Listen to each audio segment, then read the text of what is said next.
Bwana Yesu asifiwe. Haleluya, haleluya.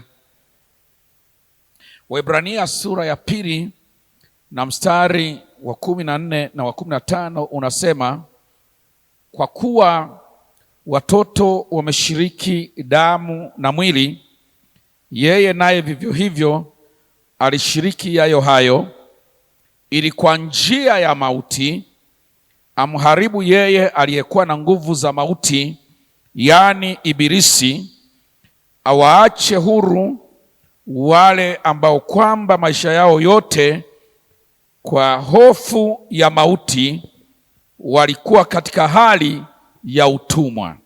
Bwana wetu Yesu asifiwe.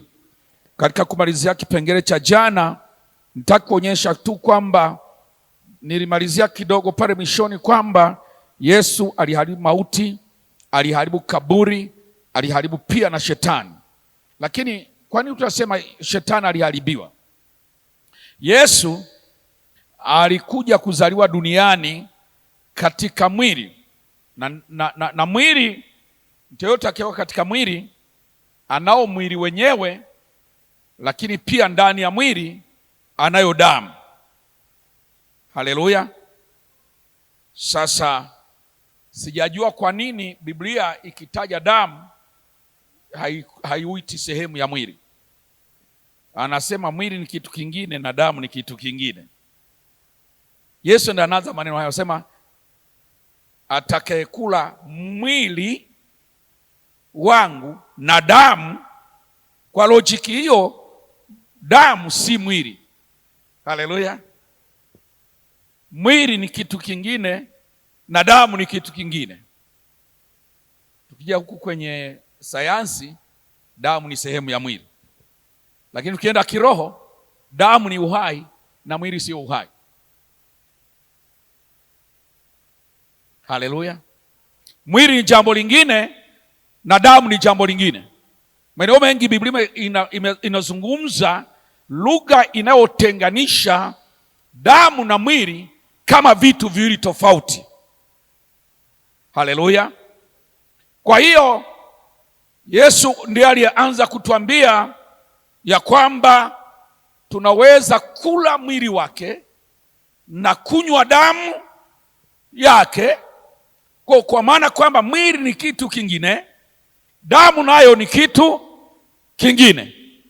Hapa anaandika, anasema ya kwamba tuna mwili na damu, na yeye vivyo hivyo alishiriki mwili na damu,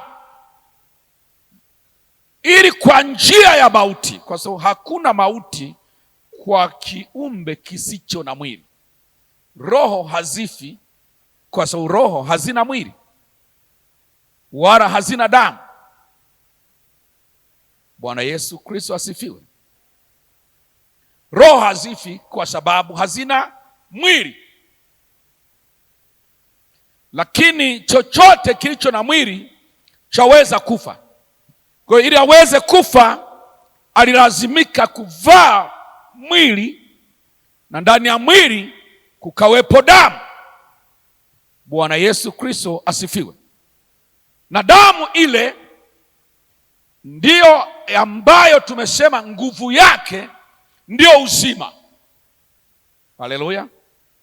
Niwaambia, uhai wa kiumbe chochote, mnyama yoyote, ni uko katika damu yake. Kwa uhai wa Yesu ni katika damu yake.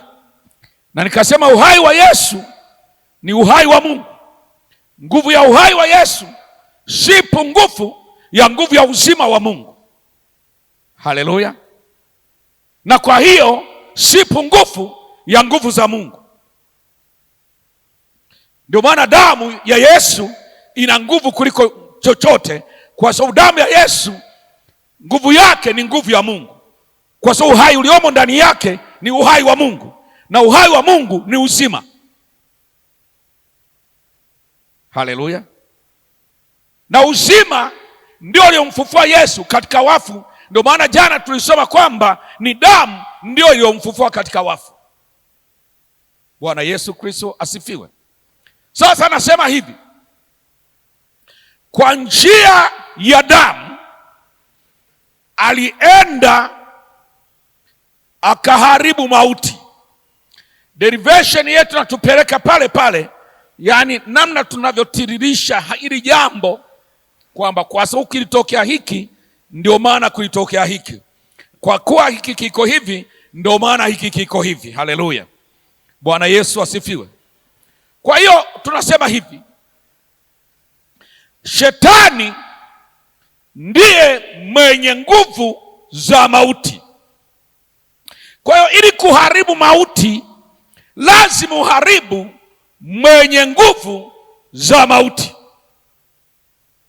Jana nilikomea kueleza tu kwamba aliharibu mauti, alivunja nguvu ya mauti baada ya kuwa amevunja nguvu ya dhambi, kwa sababu nguvu ya mauti ni dhambi.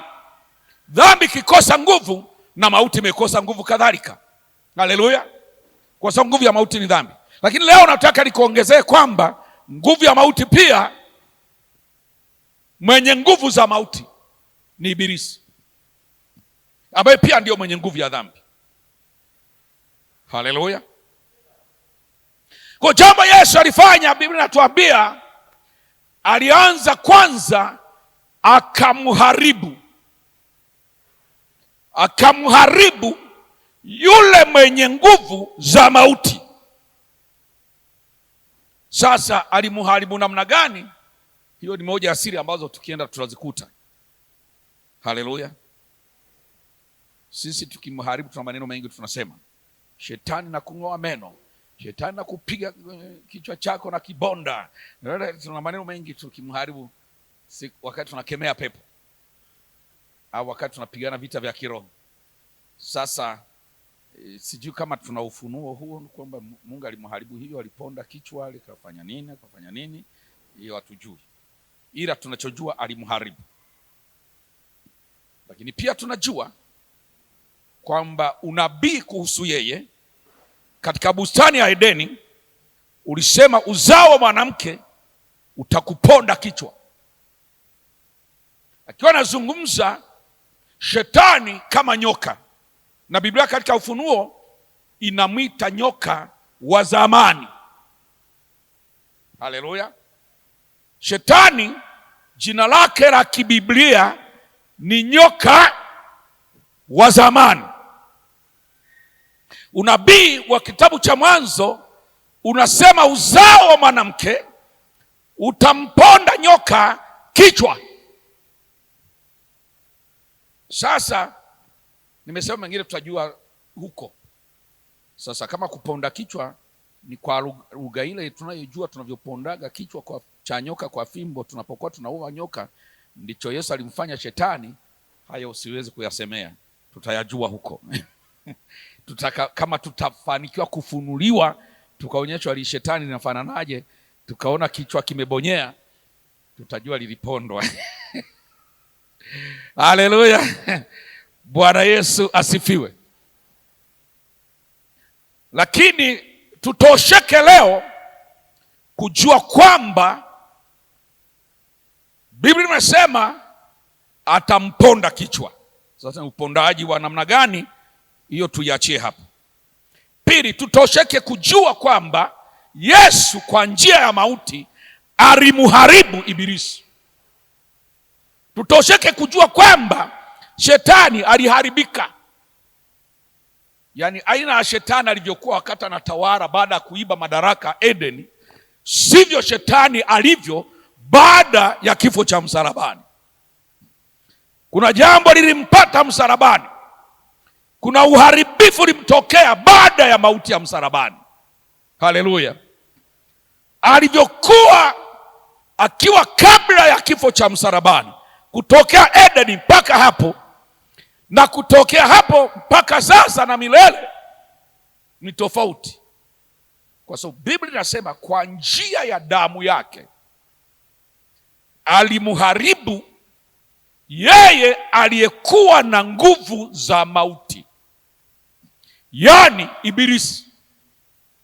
Sasa kama aliyekuwa na nguvu za mauti ameharibiwa, mauti inabaki wapi?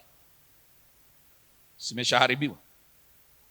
Ni kama nilivyosema jana, Dhambi kama imenyang'anywa nguvu, na nguvu ya mauti ni dhambi, si basi mauti hamna tena, haina nguvu tena. Ndio maana Biblia ikaandika hakuna hukumu ya adhabu juu yao walio katika Kristo Yesu. Bwana Yesu Kristo asifiwe. Haiwezi kuwepo tena. Mauti inatoka wapi na inapata uwezo gani wakati nguvu ya dhambi imekufa? Yule aliyekuwa na nguvu za mauti, Ibilisi, naye ameharibiwa. Mauti inapata nguvu wapi tena? Maana nguvu zake ziko hapo, ziko kwa Ibilisi, ndio mwenye nguvu za mauti. Haleluya. Ziko kwa dhambi, maana mauti inakuja kama kulipa mshahara wa dhambi. Mtu anapata mauti kwa sababu analipwa malipo ya dhambi. Sasa dhambi haina nguvu, mshahara wa nini? Bwana Yesu Kristo asifiwe. Naongea nini kwa kanisa? Naliambia kanisa tukae katika Yesu. Mauti haina nguvu juu yetu. Haleluya. Tukae katika Yesu, tukae katika imani. Mauti haina nguvu. Haleluya, haleluya. Na juzi niwaambia kuna shida kubwa, haya mambo ya kiroho ukiyageuza Torati. We mpende Mungu tu. Nisema we mpende Mungu tu, we kuwa na Yesu tu, Torati yote umeishi. Kila lililo mapenzi ya Mungu ni mapenzi yako pia. Tunashindana na mapenzi ya Mungu, wakati mwingine yanakuwa mzigo kwetu, na wakati mwingine yanatuelemea. Wakati mwingine tunaishi kama tunajikaza kwa sababu ya kushindwa kuwa na Yesu. Kiwa na Yesu, mapenzi ya Mungu yote ndiyo furaha yako.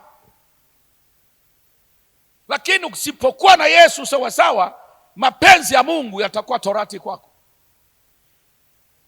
Utaishi kama ni sheria na kuforce. Sasa nimeokoka.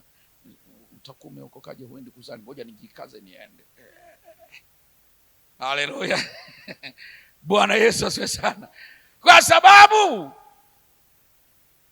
mapenzi ya Mungu yamekosa Yesu ndani, kwa hiyo yamekuwa sheria. Haleluya. Mapenzi ya Mungu yamekosa Yesu ndani, yakageuka kuwa sheria,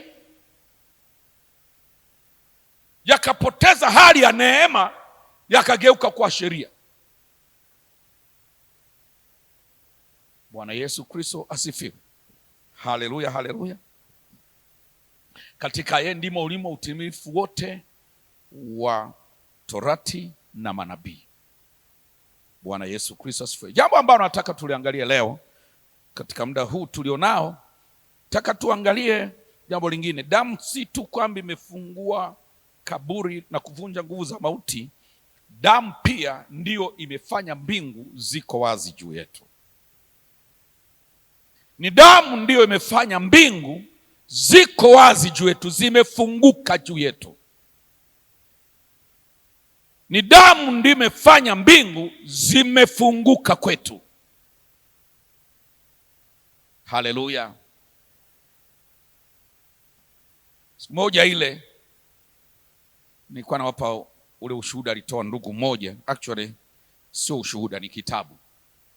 Aliandika kitabu baada ya kukutana na Yesu, akampa simulizi ya nini kilitokea ile siku aliyosulubiwa. Origin, yani ni taarifa kutoka kwenye chanzo. Ni Yesu mwenyewe anakuambia mambo yalivyokuwa ile siku nilivyosulubiwa. Sasa kwenye kile kitabu moja niliwagusia kidogo tukio la yule jamaa aliyesema, Bwana unikumbuke utakapokwenda kwenye ufalme wako.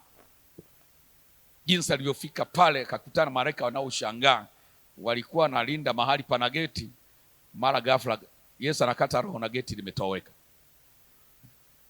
Yaani kati ya upande wa pili wa geti lile na upande huu mwingine wa geti lile pamekuwa wazi, panaonana. Kwa maana mbinguni na duniani panaonana. ile geti lilotenganisha liliyeyuka, na hata kujua limeenda wapi. Walichukia ghafla, hakuna geti. Ndio mara wanashangaa wakaona kuna mtu anakuja, kiumbe. Hawakujua ni mtu, kiumbe kinakuja, wasichokielewa ni malaika, ni kitu gani kile. Mpaka kilipofikia wakaanza kuzungumza nacho kinashangaa tena, kwani mimi ni nani? Sasa kinawauliza, kwani mimi ni nani? na chenye hakijijui ni nani.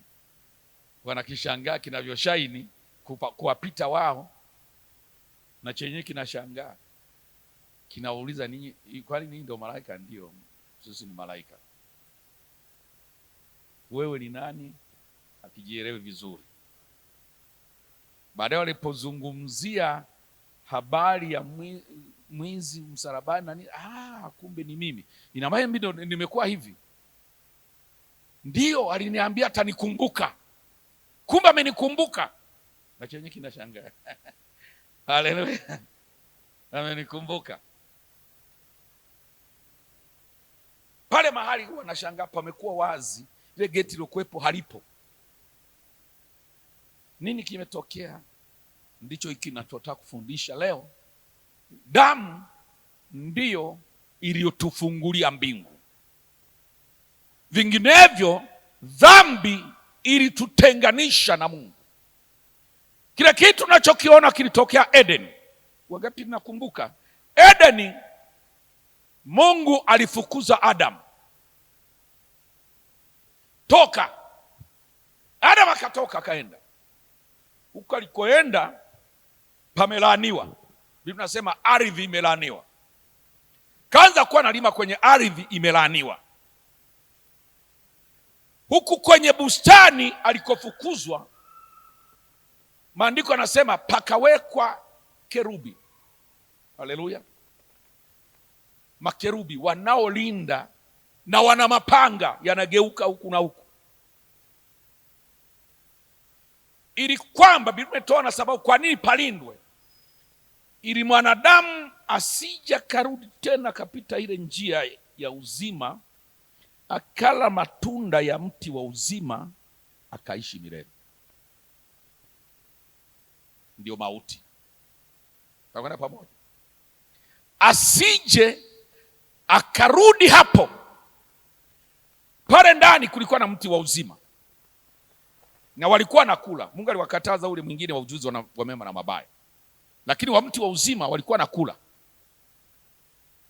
Mungu akasema wasije wakarudi hapa tena, wakala matunda ya mti wa uzima, wakaishi milele. Kwa pakawekwa malaika, makerubi, malaika of course, makerubi wakalinda hapo, wana mapanga bara. Sasa sijajua kilichotokea. So, Biblia inatuambia wazi kwamba hapo Eden palikuwa duniani. Mungu aliumba mbingu na nchi, akaweka mtu duniani, kampandia bustani. Lakini mpaka leo dunia yote wanaisurvey nzima nzima bila kuacha hata pointi moja, lakini hawaoni Eden. Hapo mahali panapolindwa hapaonekani, kwenye ramani hapaingii, lakini Biblia inatuonyesha ni duniani, palikuwa duniani. Bwana Yesu asifiwe sana. Hapachoreki kwenye ramani, hapaonekani, lakini palikuwa duniani. Na mito ambayo inatajwa ilikuwa inatokea kwenye ile bustani tunaijua. Kuna mto Euphrates ambao tunaujua huko Iraki, kutokea Uturuki kwenda Iraki hivi, Syria sijui huko. Haleluya. Kuna mto wa kusini unaotoka Misri, tunaujua Nile. Unatoka Misri unaenda Misri, tunajua wana jiografia. Haleluya. Kuna mto mwingine ule ulikuwa unaitwa Haidekeli, ambao miaka hii unaitwa Tigris, uko kule Iraki, tunaujua upo. Kwa ile mito iliyotajwa, iliyokuwa maeneo yanayozunguka bustani ile, ipo mpaka leo tunaijua, lakini bustani kuiona hatuioni. Unaona siri ya Mungu? Mito ambayo Biblia inasema ilikuwa inazunguka eneo la ile bustani ipo, inajulikana, lakini mahali bustani yenyewe haionekani. Sababu ni hiyo, asije akaiendea ile njia ya mti wa uzima, akala akaishi milele. Unaona Mungu alivyo na akili, inafichwa na iko hapo hapo na hamwezi kuiona. Na kuna kipande mnasema hiki kipande tunajaribu kupapita, tunapakosa. Mna survey kabisa na vyombo vyenu, mnachora na ramani, lakini hampaoni. Jina la Yesu libarikiwe. Haleluya, haleluya. Mito aliyosema inazunguka pale mnaiona, lakini penyewe hampaoni. Bwana Yesu asifiwe. Sasa hicho nachokisoma pale ni lugha nyingine ya kusema Mungu alitengana na mwanadamu kabisa. Mungu alitengana na mwanadamu, na Mungu tumekwisha kusema ndiye uzima. Kwa Mungu akitengana na mwanadamu ni uzima umetengana na mwanadamu, na mwanadamu akikosa uzima amepata nini? Amepata mauti. Haleluya. Kwa damu ya Yesu ilipomwagika msalabani, alipokata roho, moja ya mambo ambayo yalitokea makubwa sana kwenye maisha ya mwanadamu ni kufunguliwa mbingu kwa ajili yake. Haleluya. Ni kufunguliwa mbingu na kupata haki tena ya kumkaribia Mungu. Ni kufunguliwa mbingu. Akiomba baraka zinakuja, akiomba neema ya Mungu inakuja. Haleluya. Akisema lolote kwa Mungu linasikiwa, kwa sababu mbingu kwake imefunguliwa. Haleluya. Na kilichofungua mbingu ni damu. Waebrania sura ya 9, Waebrania sura ya 9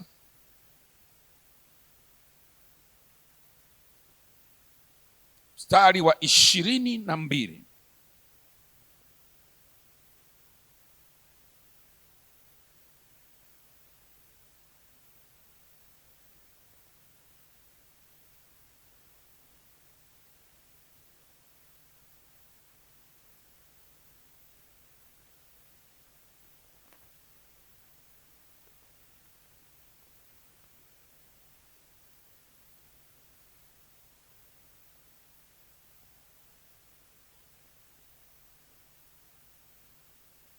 Haleluya. Mstari wa 22.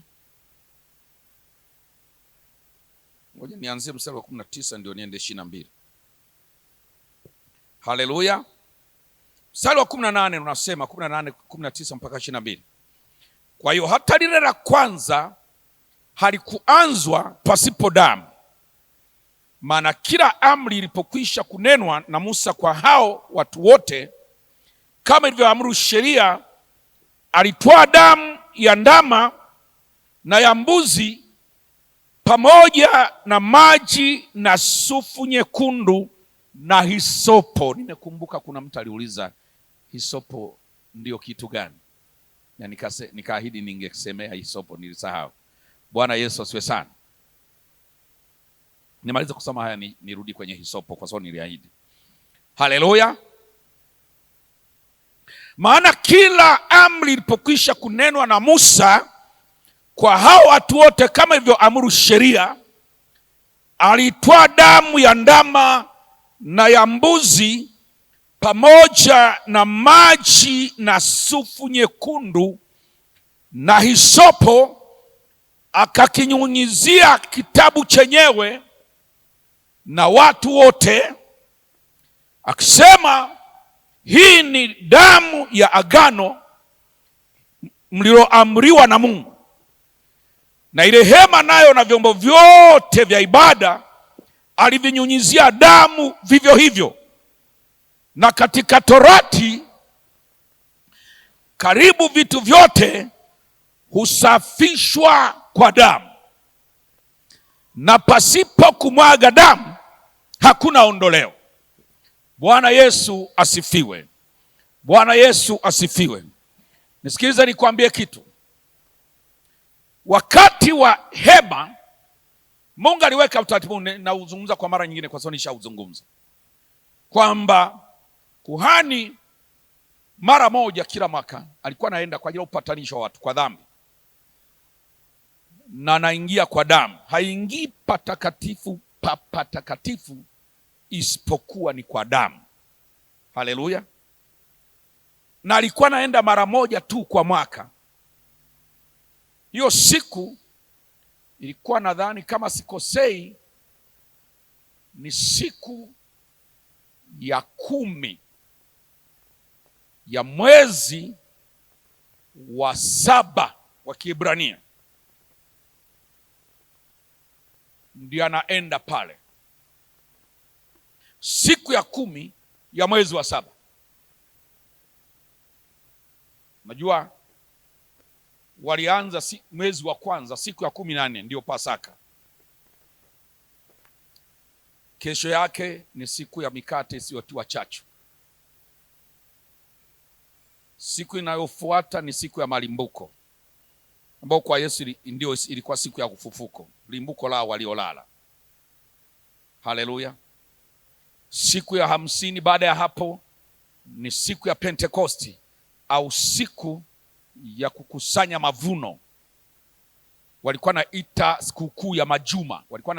Waliwaambia mtajihesabia majuma 7, na kesho yake baada ya juma la 7 mtafanya sikukuu. Haleluya. Kwa hiyo inaitwa sikukuu ya majuma, ambao ndio sikukuu ya mavuno, ambao ndio ilikuwa inaitwa sikukuu ya Pentecost. Haleluya. Hiyo ni sikukuu ya 4. Bwana Yesu asifiwe sana. Baada ya hapo, tarehe ya kwanza ya mwezi wa 7 mwaka huo huo ni sikukuu ya tarumbeta, the Feast of Trumpets. Wanazipiga baragumu. Hiyo inaendana na siku ya kurudi kwa Yesu. Siku ya Pasaka, sikukuu ya Pasaka inaendana na kifo cha Yesu. Sikukuu ya pili inaitwa sikukuu ya mikate isiyochachwa, ambayo inaanza siku ya pili baada ya Pasaka. Ni mwili ambao umelala kaburini bila dhambi, ndio mkate usiochachwa. Haleluya. Sikukuu inayofuata ni sikukuu ya malimbuko. Ni Yesu anafufuka, limbuko lao waliolala, mtangulizi wa ufufuko. Kwa sababu yeye ndio chimbuko la ufufuko, ndio mtangulizi wa ufufuko. Wengine wote tutafufuka kwa sababu alifufuka kwanza. Limbuko. Majuma 7, sikukuu ya majuma, sikukuu ya Pentecost, ambayo ni sikukuu ya mavuno, ambao ndio siku Roho Mtakatifu alishuka, na ndio mavuno yalipatikana, watu 3000 kwa siku moja, na wengine wakaanza kutokea kila siku, maelfu kwa maelfu, kwa sababu sikukuu ya mavuno. Baada ya hapo kinapita kipindi kirefu. Siku ya kwanza mwezi wa 7, sikukuu ya tarumbeta. Haleluya, haleluya, ambao ndio sikukuu ya Yesu kurudi, parapanda inalia. Yesu kurudi mawinguni, parapanda inalia. Siku ya 10 ya mwezi huo huo ni sikukuu inaitwa sikukuu ya upatanisho. Sikukuu ya upatanisho, the Feast of Atonement, ambayo nimeiongelea sana. Ndio ile kuhani alikuwa anaingia mara moja kila mwaka. Haleluya. Sikukuu hiyo ni siku wana wa Israeli wanapopatanishwa na Mungu baada ya kutoka kwenye dhiki kubwa ya mpinga Kristo. Taifa zima kama taifa linaokoka linamkubali Yesu ndiye Masihi. Imepita dhiki kuu, Yesu anarudi mara ya pili kutawala miaka 1000. Watu wote wanaomboleza, tulimkataa, kumbe ndiye alikuwa Masihi wetu. Sikukuu ya upatanisho. Haleluya. Siku ya 10 nadhani ya 15 ya mwezi huo huo sikukuu ya vibanda, ambayo inaashiria Yesu anakaa na wanadamu miaka 1000.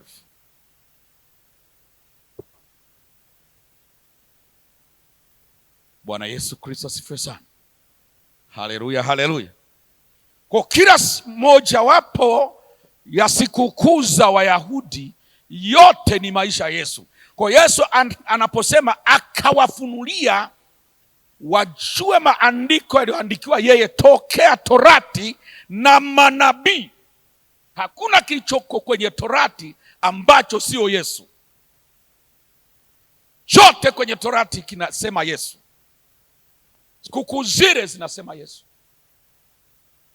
Yesu alikufa mwezi wa kwanza ambao unaitwa mwezi wa Nisan au mwezi wa Abibu, ambao unaforo kuanzia hapa tulipo mwezi wa 3 kwenda wa 4 hapa katikati. Haleluya. Bwana Yesu asifiwe sana. Kwa hiyo Pasaka inashereka mwaka kwa mwaka, na ile siku ya kusherekea Pasaka ndiyo Yesu alikuwa msalabani. Sikukuu ya 14 ya mwezi wa Nisan, Yesu ndiye alikuwa msalabani. Siku ya 14 ya mwezi wa Nisan ndio Yesu alikuwa msalabani. Na siku ya 16 ya mwezi wa Nisan asubuhi Yesu alifufuka. Haleluya, watu wa Mungu. Kwa hiyo Yesu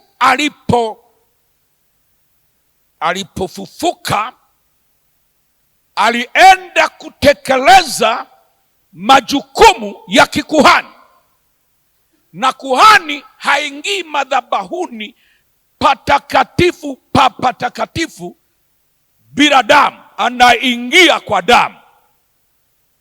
Haleluya.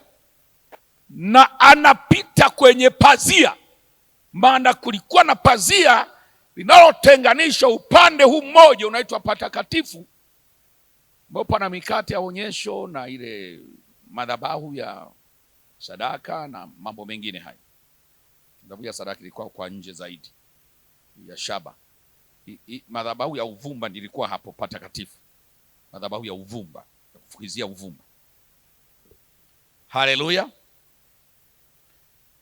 Kwa kuhani mkuu anapita katika pazia,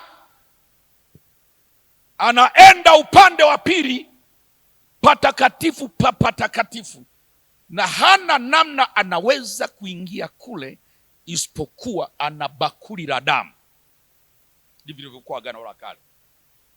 Kondoo au mbuzi au ng'ombe amechinjwa, ndama, damu ikingwa iko kwenye bakuli, kuhani anaingia na bakuli la damu, na akiwa kule ananyunyizia vile vyombo vya ibada vya kule,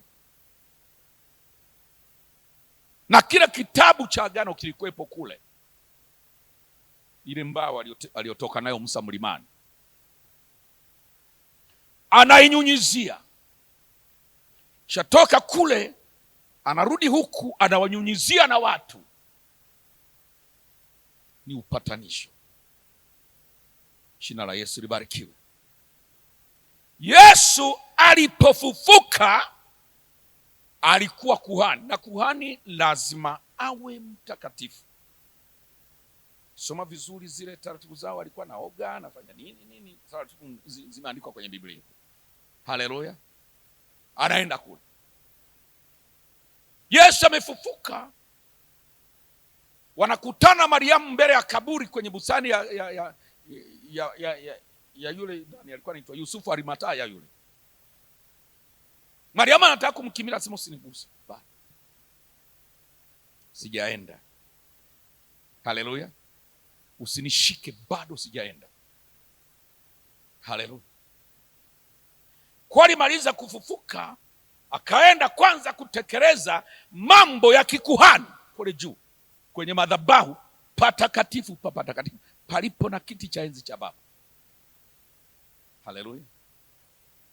Kaenda kule kutekeleza mambo ya kikuhani, na kama utaratibu ulivyo haingii pasipo damu.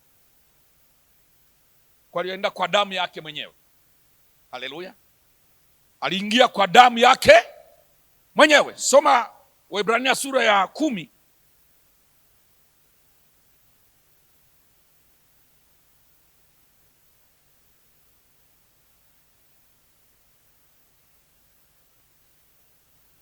mstari wa 19 mpaka 22.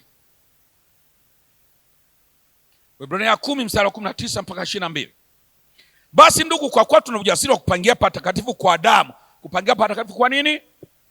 Kwa nini? Jamani, hatumwendei Mungu isipokuwa kwa damu. Damu ya nani? Ya Yesu. Ndiyo gate pass. Damu ya Yesu ndio gate pass. Wendi mbinguni umpeleka maombi Mungu, gate pass ni damu. Mungu akusikilize, gate pass ni damu. Haleluya, haleluya, haleluya, haleluya. Kupaingia patakatifu kwa damu ya Yesu, njia ile, shika mstari wa 20, njia ile aliyotuanzishia. Maana yake yeye ndiye alianza.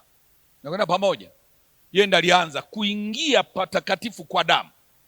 Njia ile aliyotuanzishia, iliyo hai, ipitayo katika pazia. Pazia ni nini? Mwili wake. Ndio maana alipokata roho, pazia kule hekaluni lilipasuka. Haleluya. Wakati huo wale malaika mbinguni wanaona geti limeondoka. Walioko huku chini kwenye hekalu, pazia limekatika. Walioko mbinguni kwenye ulimwengu wa roho, geti limeondoka. Haleluya. Mwili mwili wake ndio pazia. Kwenye hema ilikuwa ni pazia la kushona, lakini kwenye mambo ya ukombozi kupitia Yesu, pazia ulikuwa ni ule mwili wake. Ndio maana vimetofautishwa vyote. Damu ni kitu kingine na mwili ni kitu kingine, na kazi zao ni tofauti. Haleluya. Mwili ni pazia, damu ni gate pass ya kuingia. Napita kwenye pazia, lakini upiti bila damu. Haleluya, haleluya. Bwana Yesu asifiwe. Ni kwa damu. Kwa hiyo akaenda mahali pale panapoitwa patakatifu pa patakatifu, pasipofanyika kwa mikono, pa mbinguni, hema ya mbinguni isiyofanyika kwa mikono, mahala ketipo Baba. Haleluya. Kaenda pale kwa damu, na yeye wakati huo ana cheo cha kuhani mkuu. Si kuhani mkuu katika namna ile ya ukuhani wa Haruni, ni ukuhani kwa namna ile ya kuhani Melkizedeki. Hana mwanzo wa siku zake wala mwisho wa siku zake. Haleluya. Kuhani wa Yesu ni wa mfano wa Melkizedeki, sio wa mfano wa Haruni. Jina la Yesu libariki. Maana hana mwanzo wa siku zake. Anaitwa mfalme wa Salemu, mfalme wa amani, ambaye ni Yesu mwenyewe, mfalme wa amani. Haleluya, haleluya. Kaenda pale katekeleza kazi za kikuhani. Moja ya kazi za kikuhani ni kunyunyiza damu kwa utaratibu ule ule. Haleluya. Patakatifu pa patakatifu pananyunyizwa damu, pa mbinguni katika hema isiyofanywa kwa mikono. Na sisi tulioamini tumenyunyizwa damu. Haleluya, haleluya. Na sisi pia tumenyunyizwa damu ile ile. Jina la Yesu libarikiwe. Sikiliza, njia ile aliyotuanzishia, iliyo mpya, iliyo hai, ipitayo katika pazia, yani mwili wake, na kuwa na kuhani mkuu juu ya nyumba ya Mungu. Na tukaribie wenye moyo gani? Hilo neno shika sana. Yani kuna mengine tunajikosesha kwa sababu kukosa moyo wa kweli. Umeelewa vizuri?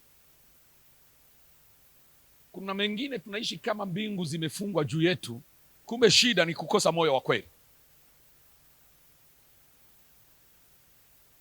tukiwa wenye moyo wa kweli na tukakaribia, mbingu ziko wazi kwa ajili yetu.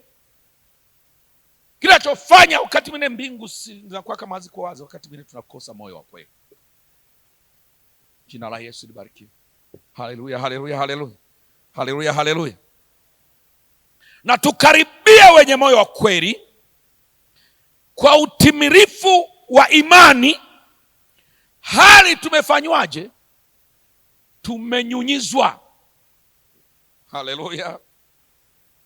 Tumenyunyizwa mioyo, tuache dhamiri mbaya.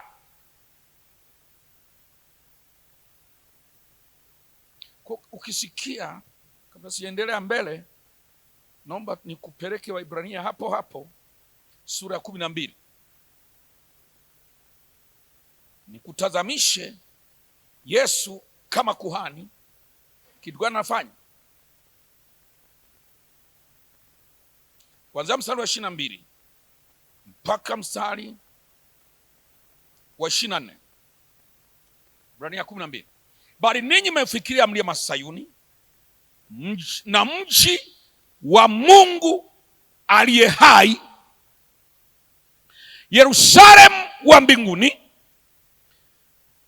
na majeshi ya malaika elfu nyingi, na mkutano mkuu, na kanisa la wazaliwa wa kwanza walioandikwa mbinguni, na Mungu mwamuzi wa watu wote, na roho za watu wenye haki waliokamilika. Nilikuwa nataka mstari wa 24. Na Yesu mjumbe wa agano. Siku agano lile linatengenezwa, kulichinjwa yule mnyama, damu yake ikanyunyizwa kwa vile vyombo vya madhabahu na kwa watu. Na Musa anasema hii ndio damu ya agano Bwana anafanya nanyi. Yesu damu yake ilipokuwa inaenda kumwagika, aliambia wanafunzi wake, twaeni nyote kunyweni katika kikombe hiki, hii ndio damu yangu ya agano jipya, imwagikayo kwa ajili ya wengi na kwa ondoleo la dhambi. Kwa hiyo Yesu mjumbe wa agano. Haleluya. Yesu mjumbe wa agano. Agano gani? Lilofanyika kwa damu. Damu inafanyaje agano? Kunyunyiza. Haleluya. Kwa anasema mmefikiria mjumbe wa agano Yesu na damu ya kunyunyizwa. Haleluya. Ambayo inanena mema kuliko damu ya Habili. Damu ya kunyunyiza. Kule tumesoma sura 9, sura 10, tukaribie hali tumenyunyizwa. Tuache dhamiri mbaya. Hapana, sema tumefikiria Yesu mjumbe wa agano na damu ya kunyunyizwa inenayo mema iko damu ya Habili. Kwenda kwenye hema ya duniani ya mlima Sinai, damu inanyunyizwa, anasema hii ndiyo damu ya agano. Yesu anaenda msalabani, anasema nyweni katika hiki, kwa sababu hii ni damu yangu ya agano jipya. Haleluya. Damu ile inapokwenda madhabahuni, utaratibu unaotumika inanyunyizwa. Kuna kuweko na tawi la mti wa hisopo. Hisopo ilitumika kwa utakaso. Kila mahali walipokuwa kifanya jambo lolote linalohusiana na utakaso, hisopo ilitumika na mwerezi na nini. Bwana Yesu asifiwe. Naomba usome Walawi sura ya 14.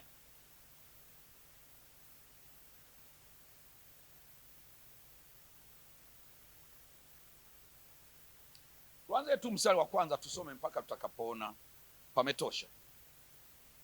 Kisha Bwana kanena na Musa na kumwambia, hii ndio sheria ya mwenye ukoma.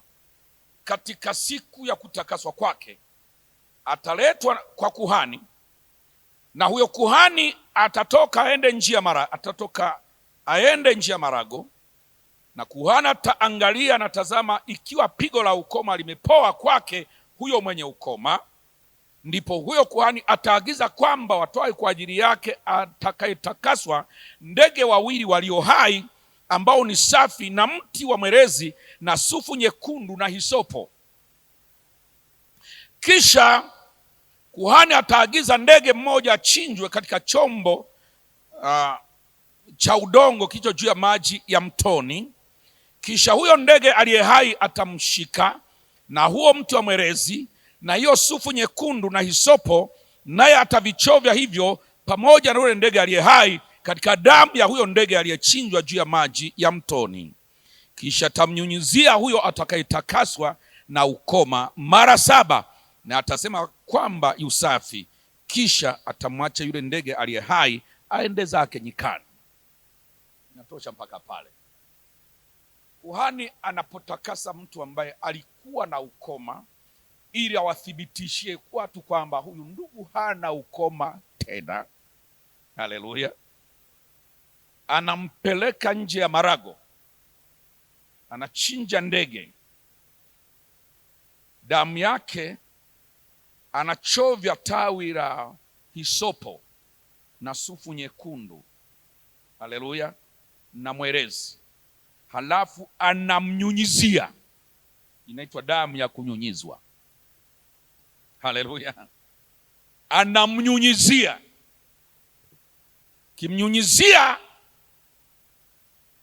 anamosha kwa na yule amechinjwa kwa damu ya mtoni, halafu yule ndege na vile vitu vinachoka kwenye damu ananyunyiziwa. Kisha maliza huo utaratibu, yule ndege aliye hai anaachiliwa na ruka, anaenda zake. Halafu kwa anatangaza, kuanzia sasa huyu ndugu si najisi tena. Taratibu baada ya hapo sijausoma pale chini, anapewa utaratibu wa kwenda kuoga kwa maji na kuzifua nguo zake na kadhalika na kadhalika, haleluya. Halafu anapewa muda wa kukaa kando kidogo nje, sijui ni siku 7. Halafu baada ya hapo anakuwa safi, anachangamana na watu wengine. Bwana Yesu Kristo asifiwe, haleluya, haleluya. Sasa kila palipokuwepo na utakaso paliambatanishwa na hisopo. Damu ya utakaso iliguswa kwa hisopo na halafu inanyunyizwa. Ndio maana Misri kwenye ule msalaba, ule mlango, milango na vizingiti, walitumia tawi la hisopo kwenda kunyunyiza, kwa sababu iliambatana utakaso, haleluya, ili hao wao watu wa Mungu, na Mungu anapoangamiza Misri, hawa wawe ni watu wa Mungu. Jina la Yesu libarikiwe. Kwa njia ya damu, anasema nitakapoona damu hakuna baya litawapata, itapita, haleluya. Kule kwenye utaratibu wa Sinai, hisopo ilitumika wakati ile siku ya utakaso na siku ya upatanisho, au siku ya upatanisho, haleluya. Ukawa ndio utamaduni katika jamii. Kukitokea shughuli yote inahusisha utakaso, na watu walikuwa wanakuwa hawajatakaswa, sana sana walikuwa ni watu wenye ukoma, wanakuwa najisi. Siku ya kumtakasa mtu ambaye alikuwa najisi kwa sababu ya ukoma, lazima anyunyiziwe damu kwa hisopo, haleluya, haleluya. Yesu, kabla sijaja kwa Yesu, Daudi alipotenda dhambi ya kumuua Uria na kuchukua mke wake, siku anafanya toba, Zaburi 51,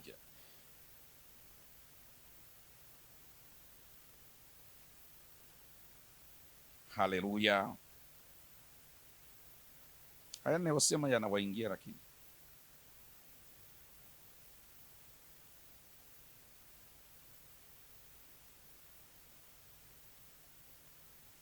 Zaburi 51 mstari wa ngapi? Wa Wangapi? Wacha tu nisome. Nianze mstari wa kwanza.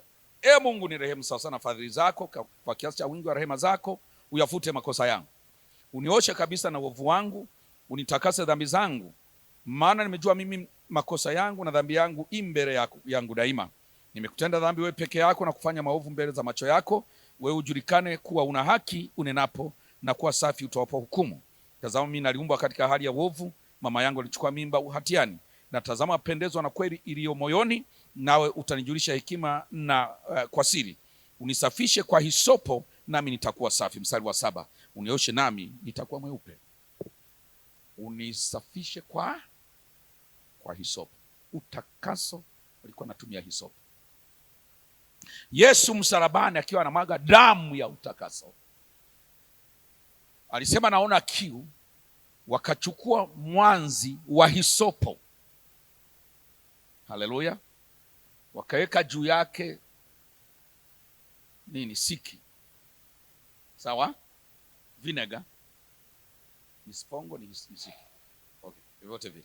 Wakaweka hiyo, wakataka mwanzi ule ulikuwa unatumika ni mti wa hisopo. Hisopo ilikuwa inatumika kwa sababu ilikuwa ni mmea unaotumika kwenye utakaso, kwenye shughuli za utakaso, na msalabani ilihusika kwa sababu kulikuwa na shughuli ya utakaso inaendelea. Haleluya. Damu ya utakaso ilikuwa inamwagika, shughuli ya utakaso inaendelea, kwa ilikuwa ni lazima hisopo iwepo. Wale maaskari walifanya bila kujua anachokifanya, lakini Mungu anaelewa. Jina la Yesu libarikiwe. Maaskari wakamletea mwanzi wa hisopo, hawajua anachokifanya. Kumbe Mungu anaelewa anachokifanya. Haleluya. Wakamletea ile sifongo kwa kutumia mwanzi wa hisopo. Bwana Yesu Kristo asifiwe. Kwa hiyo Yesu, Biblia inasema alipokwenda kwenye hema isiyofanywa kwa mikono ya wanadamu mbinguni, baada ya kufufuka, baada ya kumwambia Mariamu, don't touch me, sijaenda, usiniguse, sijaenda kwa baba yangu ambaye ndio baba yenu, na Mungu wangu ndio ambaye ni Mungu wenu. Maana sijaenda kufanya mambo ya kikuhani. Haleluya.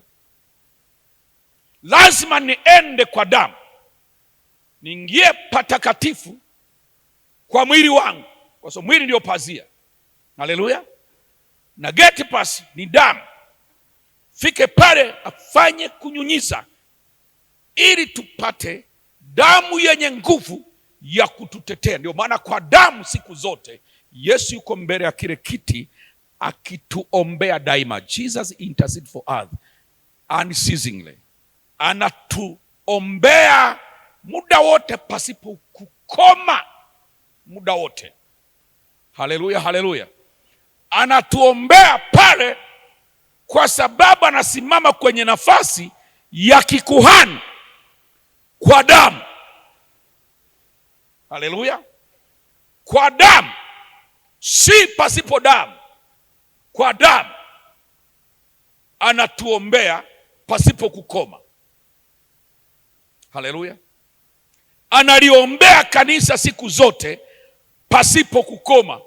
Na mimi ndio maana nilishawaambia siku zote, kanisa halifi.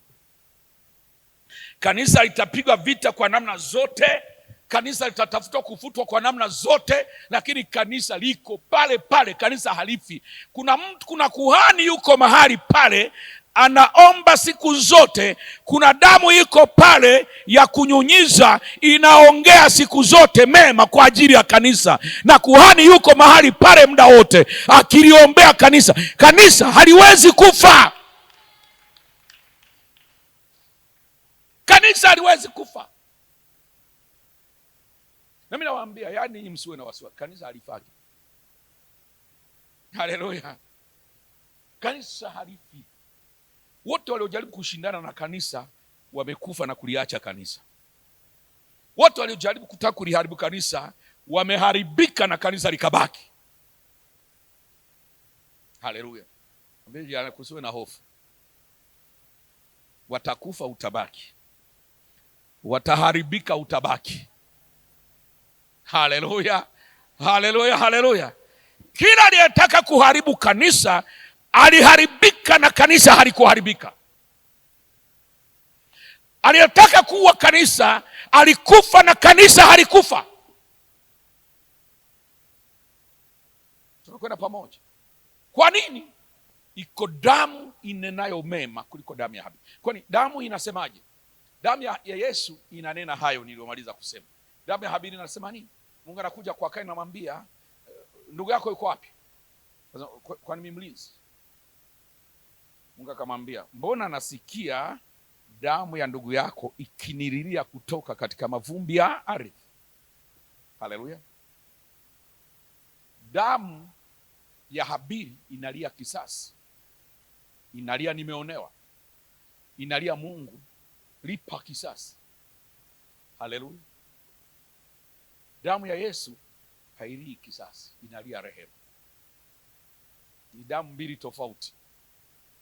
Damu ya Habili inalia kisasi kwa wenye makosa. Damu ya Yesu inalia rehema kwa wenye makosa. Hizo damu ni mbili tofauti. Moja inanena mema, nyingine inalia kisasi. Na Mungu yote anazisikia. Anasema damu ile inanililia kutoka kwenye mavumbi. Haleluya. Na damu ya Yesu inalia kutokea madhabahuni. Damu ya Yesu ni damu ya madhabahuni. Na Mungu alisema nimewapa damu madhabahuni kwa ajili ya huo upatanisho. Kwa mtu asile mnyama na damu yake, maana damu nimewapa madhabahuni kwa ajili ya huo upatanisho. Damu ya Yesu ni damu ya madhabahuni. Damu ya Habili iko mavumbini inalia kisasi. Damu ya Yesu iko madhabahuni inalia rehema. Na ndio maana kiti cha rehema bado kinasimama. Kiti cha rehema bado kina nguvu, kwa sababu damu kwenye kiti kile inalia rehema. Jina la Yesu libarikiwe. Jina la Bwana Yesu libarikiwe. Damu ya kunyunyizwa inenayo mema kuliko damu ya Habili. Na ninyi mmefikiria damu ya kunyunyizwa. Kwa point tunakuwa nasema ni kwamba damu ya Yesu ndio imetufungulia mbingu. Sasa nimalizie, na muda wangu umeshaisha. Nimalizie pale Waebrania nilipokuwa nasoma, maana nimehama kabla sijamaliza kusoma. Waebrania sura ya 10.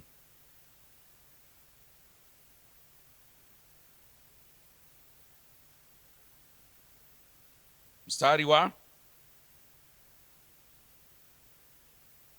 19 mpaka 22. Basi ndugu, kwa kuwa tuna ujasiri wa kupaingia patakatifu kwa damu ya Yesu, njia ile aliyotuanzishia, iliyo mpya, iliyo hai, ipitayo katika pazia, yaani mwili wake, na kuwa na kuhani mkuu juu ya nyumba ya Mungu, na tukaribie wenye moyo wa kweli kwa mtimilifu wa imani, hali tumenyunyiziwa mioyo, tuache dhamiri mbaya, tumeoshwa miili kwa maji safi. Bwana Yesu asifiwe. Maji ni nini? Maji yanayoosha. Haleluya. Soma Waefeso sura 5.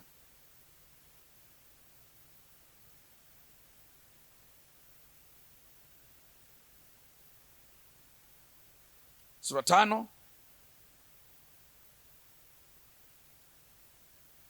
mstari wa 25 na wa 26, au nisome mpaka 27. Enyi waume, wapendeni wake zenu kama Kristo naye alivyolipenda kanisa akajitoa kwa ajili yake, ili makusudi alitakase na kulisafisha kwa maji katika nini? Maji ni nini? Haleluya. Jina la Yesu libarikiwe. Hali tumeoshwa kwa maji. Siku moja niliwaambia, nikaambia wokovu tuna dhambi. Tunapookoka tunasafishwa kwa damu, lakini tabia tunasafishwa kwa neno. Nakumbuka ile siku tabia, tunamaliza kuokoka, tabia haziwezi kuondoka kwa sababu damu imetusafisha. Tabia zinaondoka kwa kadri tunavyodumu kanisani, tunavyodumu kujifunza neno, ndio tabia zinaenda zinakufa. Neno ni maji yanayotusafisha tabia. Haleluya. Tunaokoka, zinabaki, tunaingia kanisani nazo na tumeokoka na Yesu ametuandika mbinguni, lakini tabia tunazo. Na tusipodumu kwenye neno zinaturudisha nyuma, tunaacha na wokovu. Lakini tukidumu kwenye neno linatusafisha na zile tabia zinakufa.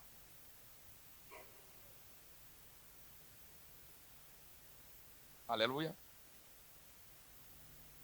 Akalipenda kanisa lake, akajitoa kwa ajili yake, ili makusudi alitakase na kulisafisha. Yaani hapa nilipo ni Yesu yuko anasafisha kanisa lake kwa neno. Kwa sababu neno hufundishwa na Yesu. Ameweka walimu, ameweka wachungaji, ameweka mitume, ameweka wainjilisti, ameweka manabii. Neno ukisubiri Yesu asuka kufundisha, yaani mimi sifundishwa na mtu, ninamsikiliza tu. Acha maneno hayo. Kuna watu wa ajabu sana, hataki kuja kanisani, yuko kiroho. Ukienda kule nitakuwa nasikiliza maneno ya wanadamu, ninamsikilizaga Mungu tu. Haleluya. Ninamsikilizaga Mungu tu, sisikilizagi wanadamu.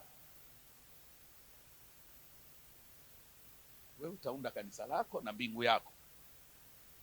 Kianza hayo maneno, utaunda kanisa la kwako na Yesu wa kwako na mbingu ya kwako. Mbingu ya Yesu imeweka kanisa na watu wote wanasafishwa kanisani.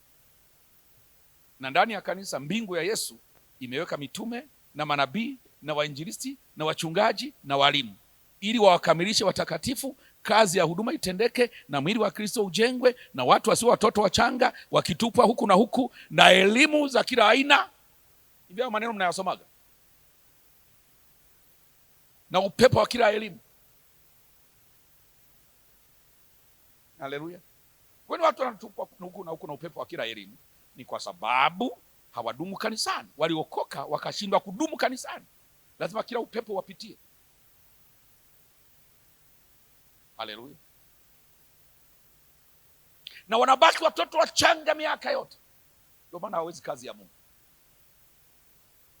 Moja ya sifa za utoto, watu wanaokuwa kiroho, ni uwezo wao kutenda kazi. Ukiona bado watu unawapa kazi wanatoroka ya Mungu, shuhudia, anatoroka. Twende kwenye mkutano, anatoroka. Lea Mkristo huyu mpya anatoroka. Wewe ujue hakui. Lakini kumkuta yuko sehemu, zamani nilipokuwa mchanga, kwani nilishaacha kuwa mchanga? Haleluya. Mimi zamani nilipokuwa mchanga, kumbe bado mchanga. Haleluya, haleluya. Mungu awabariki sana jamani. Tuishie hapa. Haleluya. Na mikono yako sema, Bwana Yesu, nashukuru kwa kutambua kwamba nahitaji kukujua zaidi.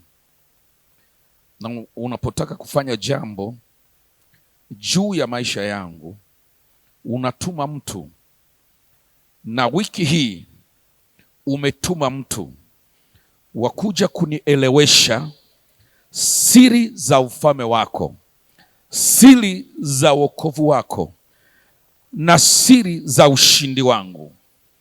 Ninakushukuru kwa sababu kuanzia sasa sitaishi kama mtu anayeshindwa. Nitashinda siku zote katika jina la Yesu.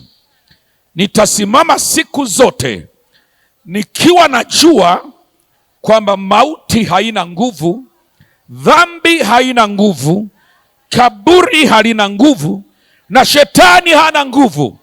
Nitasimama nikijua kwamba mbingu zimefunguliwa, mbingu haziko mbali nami, na mlango wa mbinguni umenifungukia kwa ajili ya baraka na kwa ajili ya neema ya viwango vya kila namna juu ya maisha yangu.